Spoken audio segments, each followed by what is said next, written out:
Hello बच्चों, the question is select the correct order of second ionization enthalpy of carbon, nitrogen, oxygen and fluorine.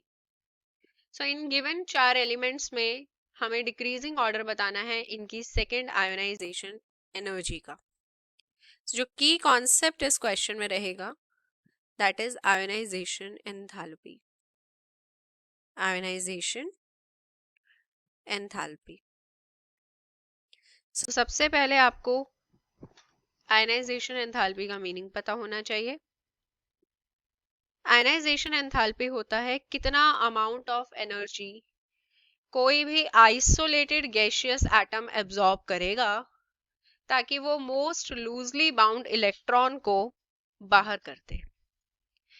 अगर मैं यहाँ पे इन चार एलिमेंट्स का इलेक्ट्रॉनिक कॉन्फ़िगरेशन लिखूं, carbon, nitrogen, oxygen and fluorine.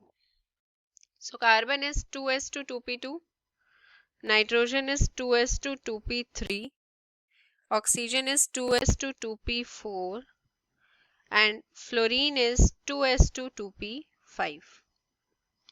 तो ये इनका इलेक्ट्रॉनिक कॉन्फ़िगरेशन है चार एलिमेंट्स का।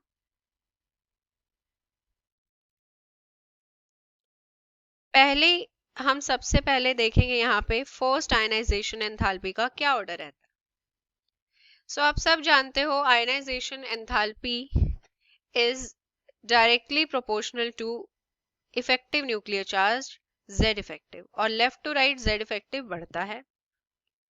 Ionization enthalpy is directly proportional to the stable electronic configuration. Electronic configuration जितना ज्यादा स्टेबल होगा उतनी ज्यादा आयनाइजेशन एंथैल्पी होगी, उतना ज्यादा अमाउंट ऑफ एनर्जी देना पड़ेगा ताकि इलेक्ट्रॉन्स को आप बाहर कर सके।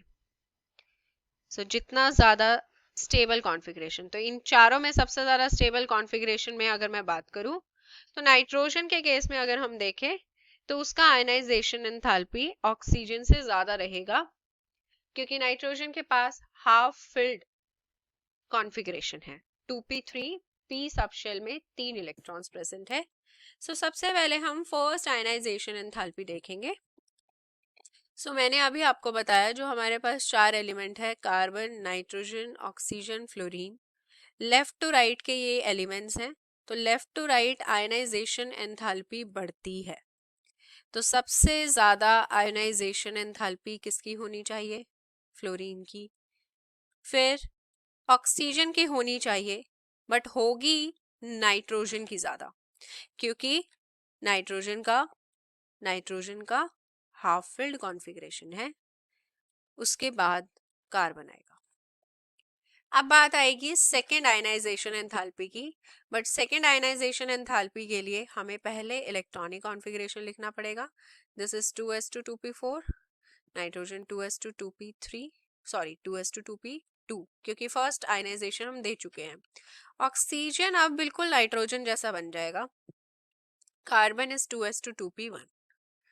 तो अगर हम यहाँ पे I2 की बात करें तो हमें पता है P3 में P4 से ज्यादा एनर्जी देनी पड़ती है, तो ऑक्सीजन अब सबसे आगे आके बैठ जाएगा। ऑक्सीजन की सबसे ज्यादा सेकेंड आयनाइजेशन होगी। फिर P4 की, यानी कि ऑक्सीजन जैसा है जैसा पहले ओरिजिनल ऑक्सीजन था, तो अब फ्लोरीन होगा। 2p2 is like carbon, then it will be nitrogen, और सबसे लास्ट में आएगा कार्बन। ये हमारा करेक्ट ऑर्डर रहेगा सेकेंड आयोनाइजेशन एंथैल्पी का। हम अपने ऑप्शंस मैच करते हैं। तो सबसे ज्यादा होगा ऑक्सीजन का, फिर होगा फ्लोरीन का, फिर होगा नाइट्रोजन का, और सबसे कम होगा कार्बन का। Option D is the right answer.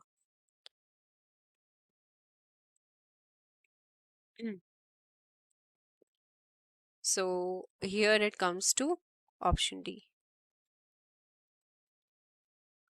Carbon, nitrogen, fluorine, then oxygen. So I hope this explanation is clear to everyone. Thank you.